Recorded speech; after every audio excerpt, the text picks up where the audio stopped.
पुणेकरांनो, दर विकेंडला खडकवासला सिंहगड हाच रुटीन प्लॅन असतो ना. चला, यावेळी कुटुंबासोबत काहीतरी वेगळे आणि कमी गर्दीचे ठिकाण हवे असेल तर आज दाखवतो असा एक पावसाळी स्पॉट जिथे एक सुंदर मंदिर आहे. गाडी थेट मंदिरापर्यंत जाते आणि व्ह्यू सिंहगड पानशेतपेक्षाही कमी नाही. आणि खास गोष्ट म्हणजे म्हणतात खुद्द शिवाजी महाराजांनीही याच महादेवाचे दर्शन घेतले होते. पुण्यापासून अवघ्या 30-35 किलोमीटरवर खडकवासला धरणाच्या अगदी मागे एक डोंगर उभा आहे आणि त्या डोंगराच्या माथ्यावर वसलं एक शिवमंदिर. बियॉन्ड नोनच्या या आजच्या भागात आपण जाणार आहोत जरसेश्वर महादेव मंदिर. जरसेश्वर हे मंदिर खडकवासला धरणाच्या पश्चिमेला मांडवी बुद्रुक गावाजवळच्या एका विस्तीर्ण पठारावर वसलेला आहे. जरसेश्वरला पोहोचण्यासाठी 2 प्रमुख मार्ग आहे. पहिला वारजे, NDA रोड, कुडजे, मांडवी आणि जरसेश्वर हा तुलनेने सरळ आणि सोपा मार्ग आहे. दुसरा सिंहगड रस्त्याने आल्यास खडकवासला धरणाच्या अलीकडे उजवीकडे वळून धरणाच्या भिंतीजवळच्या पुलाखालून पुढे डावीकडे वळायचे आणि मग कुडजे, मांडवी, जरसेश्वर असा हा मार्ग आहे.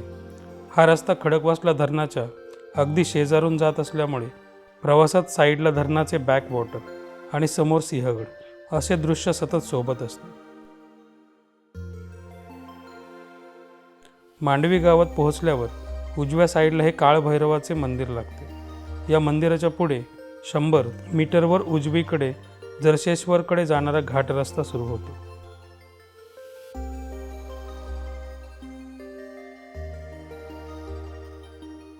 जरसेश्वरचा हा संपूर्ण परिसर सध्या खाजगी मालकीचा असल्यामुळे घाट रस्त्याच्या सुरुवातीला एक चेकपोस्ट लागतो. इथे गेटवर सुरक्षा रक्षकांकडे नोंदणी करावी लागते. इथे काहीही प्रवेश फी द्यावी लागत नाही. एकदा नोंदणी झाली की पुढे सुरू होणारा 3 ते 4 किलोमीटरचा घाट रस्ता अत्यंत उत्तम स्थितीत आहे. दुपदरी, पूर्णपणे कॉन्क्रीटचा. रस्त्याच्या दोन्ही बाजूंना घनदाट झाडी असून कडेला काही मोठे बंगले दिसतात. पावसाळ्यात या घाट रस्त्यावर अनेक छोटे छोटे धबधबे पाहायला मिळतात. त्यातलाच हा एक छोटा पण सुंदर आणि फॅमिली फ्रेंडली धबधबा.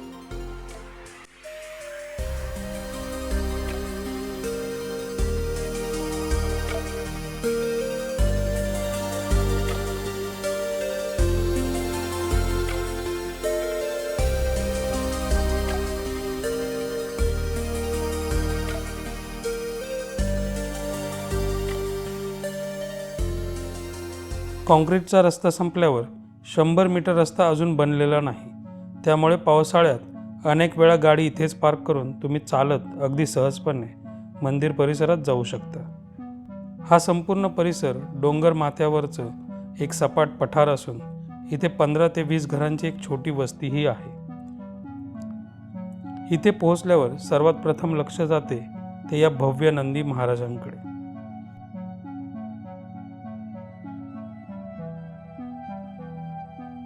सध्या मंदिराचं नूतनीकरणाचं काम झाल्यामुळे बाहेरून मंदिर बरंच मोठं आणि नवं दिसतं, पण आतला मूळ गाभारा मात्र आकाराने बरंच लहान पण प्राचीन आहे. गर्भगृहाची शैली बघितली की हे मंदिर यादवकालीन असावं असा अंदाज बांधता येतो. म्हणजे साधारण 8व्या ते 13व्या शतकादरम्यानचा हा काळ. त्यामुळे नवीन आणि जुन्या बांधणीचा हा मेळ इथे पाहायला मिळतो. जरसेश्वर शिवलिंग स्वयंभू आहे. पिंडीच्या मागच्या बाजूला 3 मूर्ती मांडलेल्या आहेत. उजव्या सोंडेच्या गणेशाची, मधोमध सरस्वतीची आणि तिसरी एका देवीची.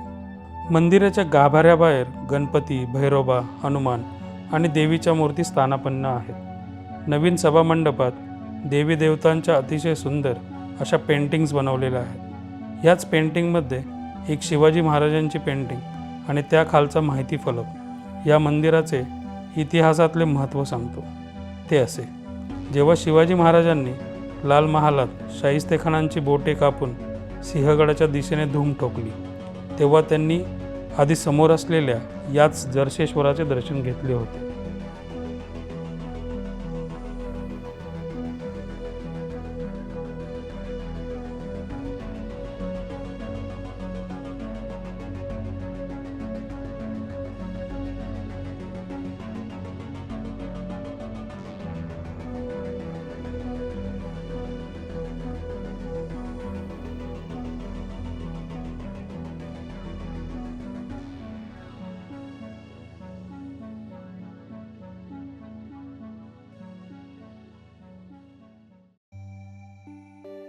मंदिराच्या बाहेरील बाजूस काही प्राचीन अवशेष लक्ष वेधून घेतात.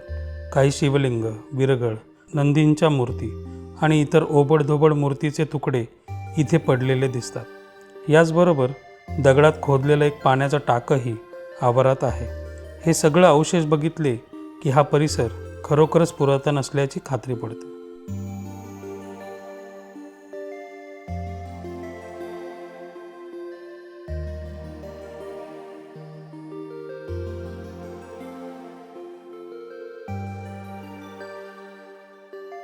मंदिराव्यतिरिक्त या डोंगर माथ्यावरील पठारावर सगळ्यात उंच जागेवर उभं राहिलं की एका बाजूला पसरलेलं अवाढव्य पुणे शहर आणि दुसऱ्या बाजूला त्या शहराला पाणी पुरवणारं खडकवासला धरण. हे दृश्य बघून मोहून टाकतं.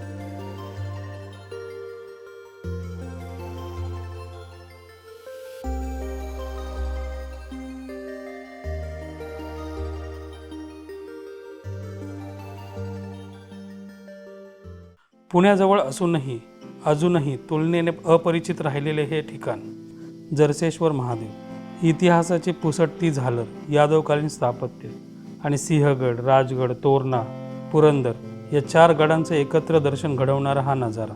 हे सगळं एकाच ठिकाणी अनुभवायला मिळणं दुर्मिळ आहे. तुम्ही जरसेश्वरला भेट दिली आहे का, की आता भेट देण्याचा विचार करता? कमेंटमध्ये नक्की सांगा. व्हिडिओ आवडला असेल तर लाईक करा.